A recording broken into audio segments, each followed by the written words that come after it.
Seneca, one of the great Stoic philosophers, was rich and powerful but chose to live a simple life. Why would a man who had everything give it all up? What was the secret and what lessons can we learn from his life? If you want to learn more about Stoic philosophy and how to live freely, not controlled by money or power, don't forget to subscribe to the channel. Let's learn from the valuable lessons in Seneca's life to change the way we look at life. He had everything: wealth, power, and the ear of an emperor. Seneca, once the advisor to Nero, walked through marble halls with gold at his fingertips. But behind the grandeur was a man at war with himself. He knew riches were fleeting. He saw power corrupt. So he turned inward. He asked, what is freedom if not mastery over the self? In a world that worshipped excess, he chose restraint. In a palace echoing with ambition, he sought peace. And in doing so he proved, true strength isn't in what you hold, it's in what you can let go. Surrounded by luxury, he chose discomfort.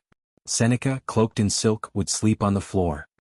He tasted hunger by choice, wore rough clothes, and whispered to himself, this is what I feared?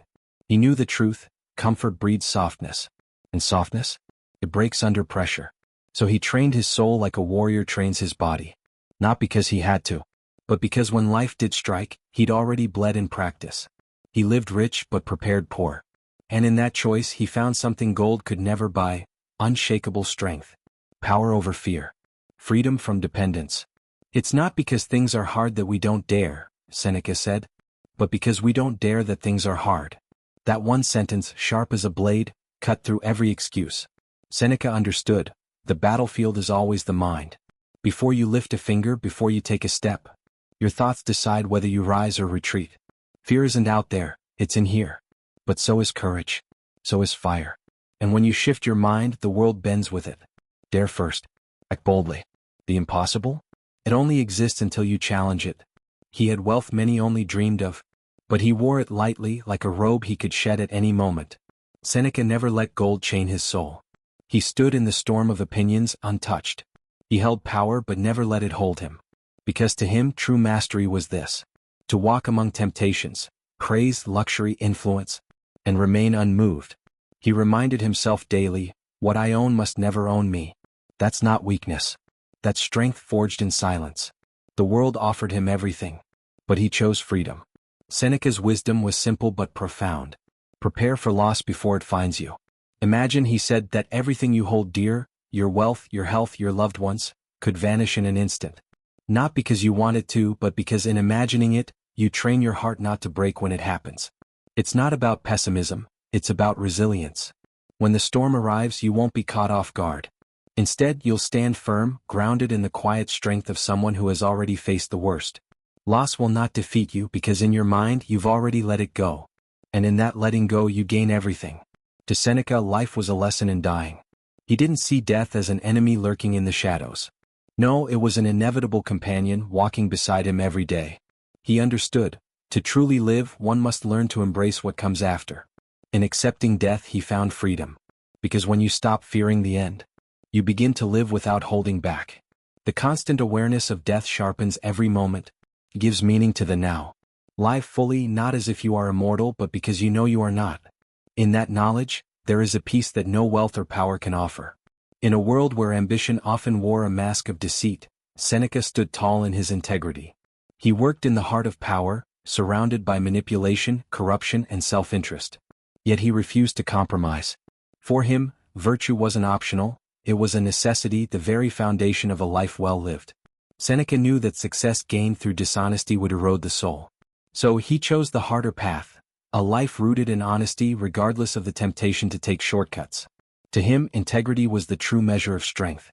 Not power. Not wealth. In a world that would bend morals for gain, he remained unbent. For in the end, only your character can truly define your success. Seneca's letters were more than words, they were lessons in living. He wrote not to teach but to remind. In each letter he urged his friends to remember, life is fleeting. Don't wait for tomorrow to be grateful, he would say. In a world that rushes, he taught them to pause, to reflect on what they have now, for nothing is certain. His words, penned in ink, have traveled through centuries, whispering wisdom that still resonates today. Seneca's gift wasn't just philosophy, it was perspective. In every letter he gave his friends a chance to step back, to see life clearly and to embrace it fully, before it slips away. When the end came for Seneca, it came not as a punishment, but as a moment of quiet acceptance. Accused, condemned, and forced to take his own life, he did not flinch. In the face of death, Seneca stood unmoved, his heart calm, his mind clear. He had lived his philosophy, practiced it every day, and when the moment of his greatest test arrived, he embraced it as he had embraced life, without fear, without hesitation. What is death but the end of what we already know? In his final hours, he didn't cry out for mercy or protest. He lived with integrity until the very end, leaving behind a legacy of resilience and unshakable peace. Seneca proved that true mastery is not in avoiding death, but in meeting it with the same tranquility you've carried through life. Seneca lived in the midst of wealth, yet never let it claim him. He sat at tables laden with delicacies, walked through palaces adorned in gold, but never let his surroundings define him. For Seneca, freedom was not about what you own, but about what you refuse to be owned by. He showed that the richest life is not one filled with possessions, but one filled with inner peace. In a world where everyone chases what they think will bring them freedom, he proved that true freedom is found in the mastery of self, in choosing detachment over attachment, and in living with integrity regardless of the world around you. You can live among abundance and still be free. Thank you for watching. Seneca's life teaches us that inner freedom is what matters most, not power or wealth. Share your thoughts and subscribe to the channel so you don't miss the next lessons on Stoic philosophy.